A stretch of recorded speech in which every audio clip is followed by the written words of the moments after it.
আজকে আমার জীবনের একটি গল্প বলবো। এটা আমার ব্যক্তিগত গল্প। মেসেজ করে এইটাই বলে যে দেবজিৎ, হয়তো তুই ব্যস্ত, হয়তো আমাদের কথা না সারা রাত জেগে, কিন্তু একটা কথা মনে রাখিস, যে তুমি কিছু দাও, জীবন তোমাকে অনেক কিছু ফিরিয়ে দেবে। ঠিক তেমন সম্পর্ক বা ভ্যালু। একটা সময় এরকম আসে জানো তো, যখন তোমার পাশে না কেউ থাকবে না। এটা আমার সঙ্গে হয়েছে। আমাদের জীবনে এরকম অনেক মানুষ আছে যাদেরকে আমরা হারানোর পরে আমরা তখন তাদেরকে ফিরে পাওয়ার চেষ্টা করি। তাদেরকে আমাদের সঙ্গে যখন ছিল তারা, তখন হয়তো সেই মানুষগুলোকে ভ্যালুই দিতাম না। এরকম অনেক মানুষ আছে যেই মানুষগুলোকে আমরা ভ্যালু না দেওয়ার জন্য, সময় না দেওয়ার জন্য সেই মানুষগুলো হারিয়ে যায়। দোষটা তাদেরও নয়, হয়তো দোষটা আমাদেরও নয়, কিন্তু সেই মানুষগুলো হারিয়ে যায়। অনেক রিগ্রেট, অনেক মনোমালিন্য, মিসকমিউনিকেশনস এর মাধ্যম দিয়ে কত মানুষই আমাদের জীবন থেকে হারিয়ে যায়, তাই না? কিন্তু আমি তোমাকে হারাতে পারবো না, তাই জন্য আমি তোমার সঙ্গে কথা বলতে চাই। হ্যালো, আমি দেবজিৎ এবং welcome to Debjit talkies, care of your কলকাতাওয়ালা। এখানে আমি তোমার সঙ্গেই কথা বলছি। আমার আজকে মনে এই একটি কথা কিন্তু বারবার করে ঘুরছে, কি জানো? সেটা হলো ভ্যালু। আমার এটাই মনে হচ্ছে যে আমি সময় থাকতে ভ্যালু দিই না, তাই হয়তো সেই মানুষগুলো হারিয়ে যায়। আমার মনে হয় যে তখন যদি আমি ভ্যালু দিতাম, তাহলে হয়তো সেই মানুষগুলো থেকে যেত। তাই জন্য আমি তোমার সামনে তোমাকে ভ্যালু দেওয়ার জন্য আমি এসেছি। হাই, আমি দেবজিৎ এবং আমি কথা বলতে খুব ভালোবাসি, এবং এই কথা বলার জন্য, এই কথা বলার বদ অভ্যেসের জন্য আমি এখন তোমার সামনে। আমার প্রত্যেক দিনের খুঁটিনাটি জিনিসপত্র নিয়ে আমি তোমার সামনে আসবো। বাই দ্য ওয়ে, চলো শুরু করি আজকের আড্ডা, আজকের কথা। ও হ্যাঁ, কেমন আছো তুমি? আমি 2 সপ্তাহ আগে এসেছিলাম, এবং 2 সপ্তাহ আসার আগে তখন শীতটা খুব একটা জাঁকিয়ে পড়েনি। এখন হয়তো শীতটা খুব জাঁকিয়ে পড়ছে। কেমন লাগছে শীতকাল? ভালো লাগছে? হ্যাঁ, আমি জানি তুমি হয়তো সকালবেলা উঠতে পারছো না, কষ্ট হচ্ছে কম্বল ছেড়ে আবার কাজে বেরোনোর জন্য বা স্কুল কলেজ করার জন্য, কিন্তু উঠতে হবে। কিন্তু তারপরে এসে রাত্রির বেলাটা কিন্তু ওই কম্বল তলায় চলছে, তাই না? বেশ একটা আরামদায়ক মরশুম কিন্তু এই শীতকাল। বাই দ্য ওয়ে, কেমন গেল আজকে? কেমন কাটলো আজকে? ভালো? আমি জানি ভালো কাটছে। আর একটা জিনিস আমি তোমাকে বলতে চাই, সেটা হলো এই শীতকালে কিন্তু এই যেহেতু আমাদের কলকাতা শহরে খুব একটা ঠান্ডা পড়ে না, তো ঠান্ডা না পড়লেও আমাদের শরীরে কিন্তু সর্দি কাশি এগুলো একটু বেশি বাড়ে। তাই জন্য আমি এইটুকুনি রিকোয়েস্ট করব যে যখনই বেরোবে তখন একটুখানি সোয়েটার, জ্যাকেট এইগুলো নিয়ে বেরিও, এবং ঠান্ডার সময়ে ঠান্ডার জিনিস, জামা কাপড় এবং টুপি সবকিছু পরে গেলেই ভালো হয়। নিজেকে গার্ড করতে হবে, তাই না? সো আমি আশা রাখবো যে তুমিও সোয়েটার, মাফলার, টুপি সবকিছু পরে থাকবে, এবং ঠান্ডা লাগলে গরম ভাব নিও, তাহলে ঠান্ডা ঠিক হয়ে যাবে।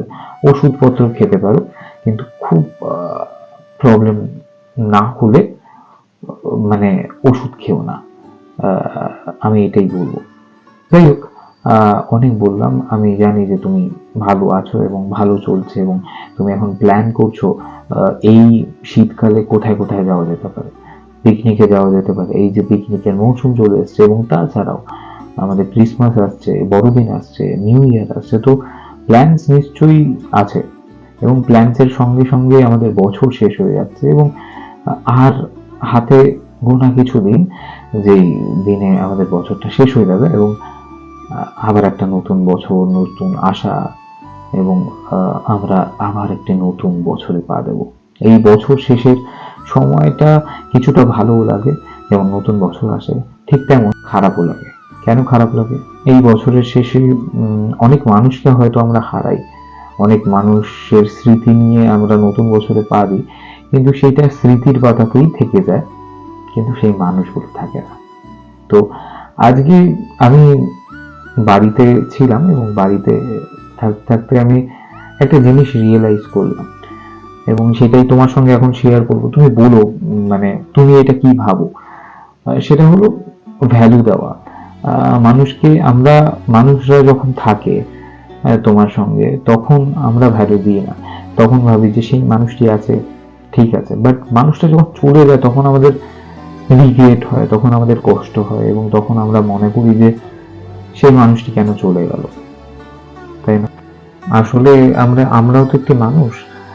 একটা সময় এরকম আসে, জানো তো, যখন তোমার পাশে না কেউ থাকবে না। এটা আমার সঙ্গে হয়েছে এবং একটা সময় প্রচুর মানুষ ছিল, আস্তে আস্তে সার্কেল যেতে যেতে যেতে যেতে একটা সময় আমার সঙ্গে কেউ ছিল না, আমি পুরো একা। হ্যাঁ, আমরা অনেকেই বলে থাকি যে একা থাকতে খুব ভালো লাগে, একা থাকতে একটা সময় ভালো লাগে, বাট যে মানুষগুলো চলে যায় না, তাদের কিছু স্মৃতি দেখতে দেখতে আমাদের নিজের মনেও রিগ্রেট হয় যে সেই মানুষটা চলে গেল। তখন আমরা স্মৃতির পাতায় ভাবি যে, নিজেকেই প্রশ্ন করি যে কেন চলে গেল। কোনো কারণ থাকতে পারে, হ্যাঁ, তার যদি এমনি ইচ্ছা হয় তাহলে চলে যেতে পারে। আমরা যখন সেই মানুষগুলো থাকে তখন তাদেরকে ভ্যালুই দিই না, তখন তাদেরকে ভাবি টেকেন ফর গ্রান্টেড। এই কথাটা, টেকেন ফর গ্রান্টেড জিনিসটা না, মানে সব থেকে একটা সাইট করা কথা, কিন্তু এই কথাটা চলে যাচ্ছে অনেক দিন ধরে। Taken for granted, taken for granted জিনিসটা খুব বাজে জিনিস। তুমি যখন একটি মানুষকে ভেবে নেবে যে সেই মানুষটি তোমার সঙ্গে তো থাকবে, তো তোমার কোনো যাই আসে না, তখন তখন প্রবলেমটা তখনই শুরু হয়, যখন তুমি ভাববে যে সেই মানুষটি আছে, কিন্তু সেই মানুষটি তোমার থেকে একটু হলেও সময় চায়, কিন্তু তুমি ভাবো যে কি হবে সময় দিয়ে, সেই মানুষটি তো আছে। এটাই আমাদের লাইফের সব থেকে বড় ভুল হয়ে যায়। আস্তে আস্তে সেই মানুষটি দূরে চলে যায় এবং কখন দূরে চলে যাও তখন তুমি বুঝতেই পারবে না। যখন দূরে যাওয়ার পরে অনেকটা দূরে যায় এবং যখন সে হারিয়ে যায়, তখন আমরা রিয়েলাইজ করি যে এই মানুষটি হারিয়ে গেছে। আজকে আমার জীবনের একটি গল্প বলবো, এটা আমার ব্যক্তিগত গল্প, এবং শুনে দেখো তো তোমার সঙ্গে এরকম হয়েছে কিনা। আমার এক বন্ধু ছিল, সেই বন্ধুর সঙ্গে আলাপ 2020 সালে। সেই বন্ধুর সঙ্গে প্রথম প্রথম প্রচুর কথা হতো। 2020 করোনার সময় আমরা সবাই ফ্রি, সবাই মুক্ত, সবাই অফিস যাচ্ছি না, কাজে যাচ্ছি না, বা কলেজ পড়াশোনা নেই, সবাই একটি বাজে সময়ের মধ্যে দিয়ে যাচ্ছিল। ওই সময় ডালগোনা কফি ছাড়াও অনেক মানুষের সঙ্গে পরিচয় হয়। ঠিক ওরকম সময় অনেক বন্ধুর সঙ্গে পরিচয় হয়। আমরা রাত জেগে কথা বলতাম, আমরা সকাল হলেই মেসেজ করতাম। এরকম কথা তো বাড়ছে, কথা যত বাড়ে তত আমাদের সম্পর্কের মধ্যে অনেক ক্লোজ জিনিস বাড়ে, মানে সম্পর্কটা আরো ক্লোজলি হয়। ঠিক 2021 করোনা ভাইরাস চলে যাওয়ার পরে সবাই আবার ব্যাক টু দ্য প্যাভিলিয়নের মতন, ব্যাক টু দ্য ওয়ার্ক। যখন আমাদের প্রচুর সময় ছিল, অনেক সম্পর্ক হয়েছিল, যখন আস্তে আস্তে সময়টা চলে যায়, যখন আমরা আবার কাজের মধ্যে যাই, তখন আমরা একটা জিনিস ভাবি, আমি এটা ভেবেছিলাম যে এত তো কথা বললাম, আবার এত কথা বলার তো দরকার নেই। এরকম কথা না বলতে বলতে আমি সেই মানুষটিকে হারিয়ে ফেলি। একটা সময় যার সঙ্গে 2 থেকে 3 ঘন্টা ফোনে কথা হতো, সেই মানুষটির সঙ্গে 2 মিনিটও কথা হতো না। সেই মানুষটি আমাকে একবার বলেছিল যে, দেবজিৎ, তুই আজকে হয়তো বুঝছিস না, বাট কোনো না কোনো একদিন বুঝবি সময়ের দাম এবং কথা বলার দাম। আমি তোর কাছ থেকে কিছুই চাইনি, আমি তোর কাছ থেকে অ্যাটলিস্ট 10 মিনিট চেয়েছি, 10 মিনিটও দিতে পারবি না? সেদিনকে আমি বুঝিনি কথাটা, সেই মানুষটা কথা আমি বুঝিনি এবং গায়ে মাখিনি। সেদিনকে আমি বলেছিলাম যে, ধর কি বলছিস, আমার এখন অফিসের চাপ আছে, তো আমি কথা বলতে পারবো না এখন। বাট খুব আশ্চর্য ভাবে আমি বুঝতে পারিনি যে আমাদের মধ্যে দূরত্বটা বাড়ছে এবং বাড়তে বাড়তে সম্পর্কর এক্সপায়ারি ডেট বা সম্পর্কের মৃত্যু ঘটবে খুব তাড়াতাড়ি। তো এরকম কথা না বলতে বলতে আমি এটাই ভেবেছিলাম যে আছে তো মানুষটা, আছে তো বন্ধুটা, কি দরকার, এতদিন তো কথা হয়েছে। সো এরকম ভাবেই চলতে চলতে একদিন আমার ওই বন্ধু আমাকে একটি অনেক বড় মেসেজ করে এটাই বলে যে, দেবজিৎ, হয়তো তুই ব্যস্ত, হয়তো আমাদের কথা হয় না সারা রাত জেগে, কিন্তু একটা কথা মনে রাখিস যে সারা রাত জেগে না কথা হলেও দিনের শেষে কাউকে না কাউকে লাগে। তুই তোর কাজের ক্লান্তির পরেও তুই নিজেকে খুঁজে বেড়াস। তুই হয়তো অন্য কাউকে খুঁজিস না, হয়তো অন্য কাউকে পেয়েও গেছিস, এটাও হতে পারে, কিন্তু তুই আর আমাকে খুঁজিস না। এই সময় কেউ ছিল না, তখন আমি ছিলাম, হয়তো তুই সেটা ভুলে গেছিস। আমি আর পারলাম না থাকতে। এরকম অনেক মেসেজ আসে, তোমার কাছেও এসেছে, কিন্তু এই মেসেজের মানেটা কি? এরকম মেসেজ আসার পরে তুমি এটা ভাবে 2 দিন বাদে ঠিক হয়ে যাবে, এটা হলো একটা সিগন্যাল। এটার পরেও ছিল 1-2 মাস। যখন মানুষ আইসিইউতে চলে যায়, তখন একটা সিগন্যাল আসে যে সেই মানুষটি হয়তো আর বেশি দিন নেই, এবং তখন ইন্টেন্সিভ কেয়ার ইউনিটে থাকে, কেয়ারের মধ্যে। এবং যে মানুষটি আইসিইউতে চলে গেছে, সেই মানুষটাকে তুমি যদি কেয়ার না করো, সেই মানুষটি আর বেঁচে থাকবে না। এটাই প্র্যাকটিক্যালিটিস। ঠিক তেমন সম্পর্কের আইসিইউতে যখন আমরা চলে যাই, তখন সেই সম্পর্কটায় কথা বলাটা খুব দরকার। তুমি যদি তখনও ভেবে নাও যে না, কি হচ্ছে, কি চলছে, কোনো যাই আসে না, তাহলে তোমার সব থেকে বড় ভুল। কিচ্ছু হবে না, সেই মানুষটাকে তুমি হারাবে। তো আমিও বুঝিনি, আমিও বোকার মতো হেসেছিলাম এবং আমি নিজেকে মনে করেছিলাম যে আমাকে প্রচন্ড ভ্যালু দেয়, মানে থাকবে। কিন্তু সময়ের খেলা বড়ই কঠিন খেলা, মানে সময়ের খেলা আজ পর্যন্ত ভগবান ছাড়া আর কেউই ধরতে পারেনি।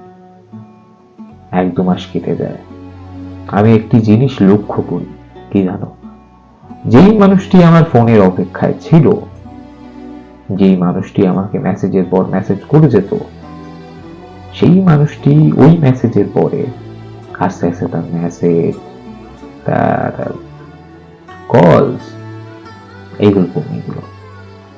কিভাবে কমলো আস্তে আস্তে কমে, এইগুলো একদিনে কমে না, সেটা আমি বলতে পারবো না। তখন আমার টনক নড়লো যে কিছু একটা হচ্ছে না, কিছু একটা পাচ্ছি না। হয় না, যখন কোনো একটি জিনিসে তুমি অভ্যস্ত থাকো, সেই অভ্যেসটা যতই তোমার খারাপ লাগুক না কেন, সেইটাই অভ্যস্ত তুমি। ভালোবাসাও এক প্রকারের অভ্যেস বলতে পারো। ধরো তুমি সকালবেলা উঠেছো এরকম শীতকালে, শীতকালে উঠার পরে তুমি দাঁত ব্রাশ করতে গেছো, প্রচন্ড শীত, ইচ্ছে করছে না, বা স্নান করতে যাচ্ছ, ইচ্ছে করছে না, কিন্তু ধরো তুমি দাঁত ব্রাশ বা স্নান না করে তুমি কাজে চলে গেলে, তোমার সারা দিনে একটা জিনিস খুব খচখচ করবে তোমার মনে, যে আমি স্নানটা আজকে করলাম না, বা আজকে ব্রাশটা করলাম না। জিনিসটা করতে কিন্তু তোমার খুব একটা ভালো লাগতো না, কিন্তু জিনিসটা হলো তোমার অভ্যেস।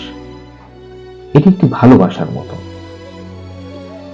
ঠিক তেমন এই অভ্যেসে যখন আমি পরিণত হই, এবং যখন ভাবি যে ফোন আসবে বা কল আসবে বা মেসেজ আসবে, একটা দিন এরকম এলো যেদিনকে আর কোনো কল এলো না, আর কোনো মেসেজ এলো না, এবং আস্তে আস্তে সম্পর্কটাই হারিয়ে গেল। সেদিন থেকে আমি একটা জিনিস বুঝি, যে সময় থাকতে যেই মানুষগুলো তোমার সঙ্গে আছে, সেই মানুষগুলোকে একটু না হয় ভ্যালু দিই। হয়তো 5 ঘন্টা কথা হবে না, 5 মিনিট তো কথা হতে পারে, চেষ্টা করি। আর সম্পর্ক যদি আইসিইউ তে চলে যায় বা আইসিসিইউ তে চলে যায়, তাহলে আগ বাড়িয়ে যাও, তার সঙ্গে কথা বলো, না হলে সম্পর্কটা থাকবে না। মোদ্দা কথা হলো সম্পর্কটা টিকানোর। এই সম্পর্ক জিনিসটা খুব একটা বিচিত্র জিনিস। এটি একটি ক্রিকেট ম্যাচের টিমের মতো। তোমরা দুজনেই কিন্তু একই টিমের লোক। তোমরা জিতলে তোমাদের ম্যাচটাও জিতবে, তোমাদের টিমটা জিতবে। এখানে টিম মানে সম্পর্ক। তোমরা যদি জিতে যাও, তোমরা যদি কিছু জায়গায় মাথা নত করো, বা তুমি মাথা নত করলে বা সেই মাথা নত করলো, সম্পর্কটা বেঁচে যাবে। মানুষটাকে যেদিনকে তুমি ভ্যালু দিতে শুরু করবে, তাকে বুঝতে শুরু করবে, সেদিনকে হয়তো সম্পর্কটা বেঁচে যাবে। একটু সময় বার করে সেই মানুষটাকে ভ্যালু দাও, মানে একটু সময় দাও। দেখবে সেই মানুষটা যদি তোমাকে সত্যি খুব ভালোবাসে, বন্ধু হিসেবে বা যে কোনো হিসেবে, সেই মানুষটাও তোমাকে ভ্যালু দেবে। আমাদের প্রত্যেকটি সম্পর্ক গিভ অ্যান্ড টেক পলিসির মতো। প্রত্যেকটি সম্পর্ক, তুমি কিছু দাও, জীবন তোমাকে অনেক কিছু ফিরিয়ে দেবে। ঠিক তেমন সম্পর্ক বা ভ্যালু। তুমি তোমার অপরের মানুষটিকে ভ্যালু দাও, মানুষটিও তোমাকে অনেকটা ভ্যালু দেবে, অনেকটা রেসপেক্ট দেবে, অনেকটা সময় দেবে। তো এটাই তো জীবন। দেখো, এছাড়াও জীবনে আরো অনেক কিছু থাকে। মানে তুমি ধরো ভ্যালু দিলে, তারপরেও সেই মানুষটি তোমাকে ভ্যালু দিল না, সেটা তার ব্যক্তিগত ব্যাপার। তুমি তো তোমার সবকিছু দিয়ে চেষ্টা করেছিলে, কিন্তু সেই মানুষটি থাকেনি, সেটা তার প্রবলেম। কিন্তু সেই মানুষটিও একটা না একটা সময় রিগ্রেট করবে। এই রিগ্রেটটা কখন আসে জানো? যখন আমরা ওই তেমন যেই জিনিসটায় আমরা অভ্যস্ত ছিলাম, সেই মানুষটার মতন মানুষ আমরা যখন পাই না। প্রত্যেকটি মানুষ তো আলাদা। তুমি একটি মানুষের সঙ্গে ছিলে, সেই মানুষটি পুরোপুরি আলাদা, এবং তুমি খুঁজছো অন্য একটি মানুষকে, যে মানুষটি আলাদা, এবং অন্য একটি মানুষ সে সঙ্গে তুমি যদি সেই মানুষটির সঙ্গে যার সঙ্গে তুমি ছিলে তাকে কম্পেয়ার করো, তুমি পাবে না তাকে। তখন আমরা রিগ্রেট করি যে একটা সময় ছিল সেই মানুষটি কতটা সাপোর্ট করতো, কতটা পাশে থাকতো, কতটা জোর দিয়ে বলতো চল আমি আছি তো। সেই মানুষটি একটা সময় চলে যায়, হয়তো তোমার ভুলের জন্য, তোমার একটু সময় না দেওয়ার জন্য। তাই জন্য আমি এটাই মনে করি যে যখন মানুষটি আছে তখন না হয় তাকে ভ্যালু দাও, তারপরে চলে যাওয়ার পরে রিগ্রেট করে কোনো লাভ হয় না। লাভ করেও কোনো লাভ নেই। তাই যতক্ষণ সময় আছে সেই মানুষটিকে ভ্যালু দাও। আর একটা জিনিস, এইটা হলো আমাদের এখনকার দিনে বন্ধুত্ব, প্রেম বা আমাদের সম্পর্কে টানাপোড়েনের কথা বললাম। এবার আসি আরেকটি কথা, এরকম ভ্যালু দেওয়ার কথা। আমরা যারা এখনকার ছেলেদের, মানে আমাদের যাদের বয়সের রেঞ্জ হলো 20 থেকে 30-35, তারা একটা জিনিস খুব মনে করে, আমাদের থিঙ্কিং প্রসেসের সঙ্গে আমাদের যারা গুরুজন আছে, যারা পেরেন্টস আছে, যারা আমাদের গার্জেন, মা বাবা, তাদের থিঙ্কিং প্রসেস মিলে না। তোমারও মাঝে মাঝে এরকম মা বাবার সঙ্গে ঝগড়া ঝামেলা হয়ে যায়। আসলে তারা জানে না, তারা আমাদের থিঙ্কিং প্রসেস তো বুঝতেই পারে না, এবং তাই জন্য তোমার রাগ হয় যে কেন ভাবছে। হয়তো তুমি কোনো একটি অফিসের মিটিং এ আছো, তোমার বাবা তোমাকে কল করে যাচ্ছে, বা তোমার মা তোমাকে ফোন করে বলছো কি রে খেয়েছিস। তারা তো বুঝেই না মিটিং কি, তাই না? একটা জিনিস ভেবেছো, যেদিনকে সেই মানুষটি থাকবে না, সেই মানুষটি তো তোমার সঙ্গে রাগ করে সে কোনোদিন অনেক দূরে চলে যেতে পারে না, মানে সম্পর্ক ভেঙে দিতে পারে না, তুমি তো তার ছেলে বা মেয়ে। যেদিনকে সেই মানুষটি থাকবে না, সেদিনকে কি হবে? সেদিনকেও তুমি রিগ্রেট করবে। সেদিনকে তোমার মনে হবে, ইস আরেকটু যদি সময় কাটাতাম মা বাবার সঙ্গে, আরেকটু সময়, তখন যদি মায়ের ফোনটা ধরে নিতাম বা বাবার ফোনটা ধরে নিতাম, সেই কলটা আর কোনোদিনও আসবে না। কি করে ছুটে যায় বলো তো পুরো পৃথিবী থেকে একটা মানুষ, ম্যাজিকের মতন ভ্যানিশ হয়ে যায়, চোখের পলকে চলে যায়। তখন তুমি হাজার মাথা করলেও সেই মানুষটিকে পাবে না। সেই ছোটবেলার সময়টা তোমার খুব মনে পড়বে। তুমি ডাউন দ্য লেন গিয়ে ভাববে, কিন্তু তখন ভেবে কি হবে? তাই জন্য বলি, তোমার মা বাবা এবং তোমার পরিবারের কাছের যে মানুষগুলো, তাদেরকে সময় দাও, ভ্যালু দাও, তাদের সঙ্গে বসো। আমি জানি ঝগড়া ঝামেলা হবে, এইটাই সংসার, এইটাই সম্পর্ক, সবকিছু, কিন্তু তাদের সঙ্গে বসো। ব্যাপারটা হলো যে আমরা আমাদের সময়ের মূল্যটাই বুঝি না। আমরা ভাবি যে মানুষগুলো তো আছে, কি হবে। আমি বলবো সময়ের মূল্যটা বোঝো এবং বুঝে সেই মানুষগুলোর সঙ্গে থাকো, যেই মানুষগুলো তোমার পাশে থাকতে চায়। সেই মানুষগুলোকে ফোন করে এই বছরের শেষে বলো যে থ্যাংক ইউ, তুই আমার জীবনে আছিস বলে, বা বাবা মাকে জড়িয়ে ধরে বলো থ্যাংক ইউ এতটা বড় করার জন্য, আর চলো একদিন ঘুরে আসি। শীতকাল হয়েছে না, পিকনিক হবে না? মা বাবার সঙ্গে পিকনিক করে আসো, কোথাও একটা চলে যাও, কোথাও একটা প্ল্যান করে তুমি ঘুরে আসো মা বাবার সঙ্গে, দেখবে কতটা খুশি হয়। যেই ছেলে মেয়ে অফিসের কাজে প্রচন্ড ব্যস্ত, সেই ছেলে মেয়ে যখন ঘুরবে, তখন মা বাবার কতটা ভালো লাগা থাকবে তোমাকে আমি বলে বোঝাতে পারবো না। শান্তি বলো না, শান্তি। শান্তি কি জিনিস জানো? শান্তি হলো সুকুন। যেই জিনিসটা তুমি একটা BMW গাড়ি কিনেও পাবে না, ওটা হলো শখ। শান্তি হলো ডাল ভাত খেয়ে যখন একটা শান্তি আসে না, সেটা কিন্তু বিরিয়ানি খেয়ে পাবে না।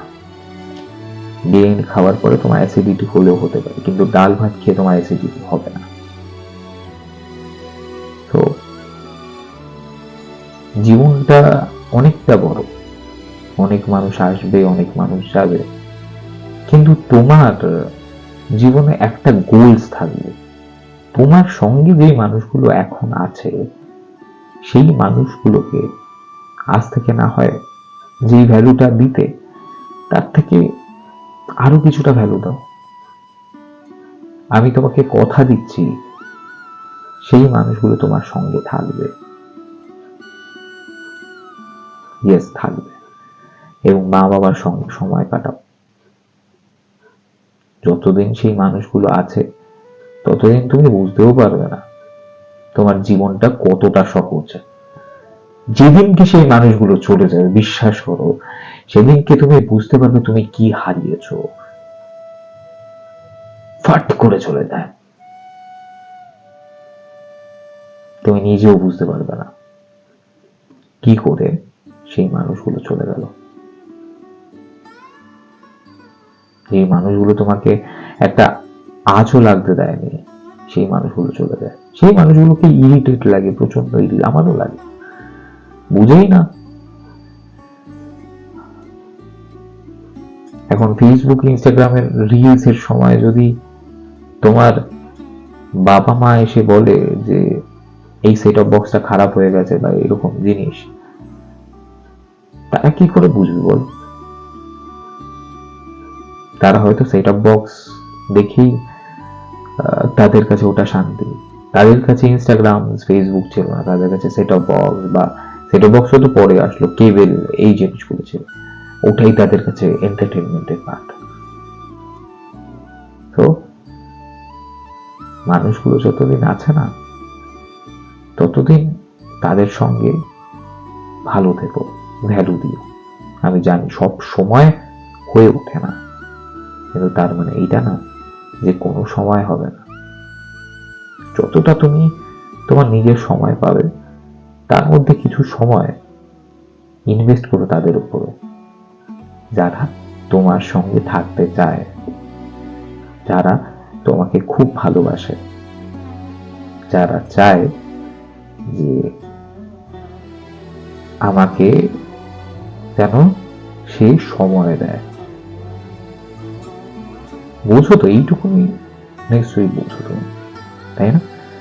তো এই বলার ছিল। এবং আমি তো আজ থেকে ডিটারমাইন্ড যে আমার সঙ্গে জড়িয়ে যারা আছে, যারা থাকতে চায়, তাদেরকে আমি ভ্যালু দেবো। এবং এই কথাটি আমার মনে অনেক দিন ধরেই আসছিল যে যত দিন আছে সেই মানুষগুলো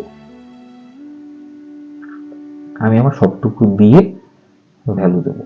আমি জানি ঝগড়া ঝামেলা সবকিছু হবে, বাট তাও আমি ভ্যালু দেব। তো এবং আমি তোমাকেও ভ্যালু দেব। আমি আসবো তোমার সঙ্গে কথা বলতে। আমি যদি তোমাকে ভ্যালু না দিই তাহলে তুমি কেন আমাকে ভ্যালু দেবে, তাই না? আমি তোমাকে ভ্যালু দেব এবং আমি বিশ্বাস রাখি যে তুমিও আমাকে ভ্যালু দেবে। ভালো থেকো, সুস্থ থেকো এবং এই শীতকালে খুব ভালোভাবে কাটাও। চলো আসছি, আবার দেখা হবে দেব টিকটকিসে।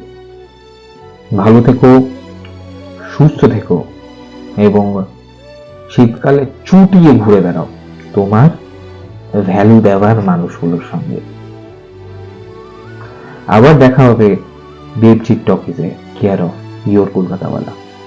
আরেকটা কথা, আমার সঙ্গে তোমার কোনো ইনসিডেন্ট শেয়ার করার জন্য তুমি আমাকে মেল করতে পারো ইয়োর কলকাতাওয়ালা official@gmail.com এ, অথবা আমাকে ইনস্টাগ্রামেও মেসেজ করতে পারো, নিচে আছে ইয়োর কলকাতাওয়ালা। চল দেখা হবে এর পরবর্তী সেশন।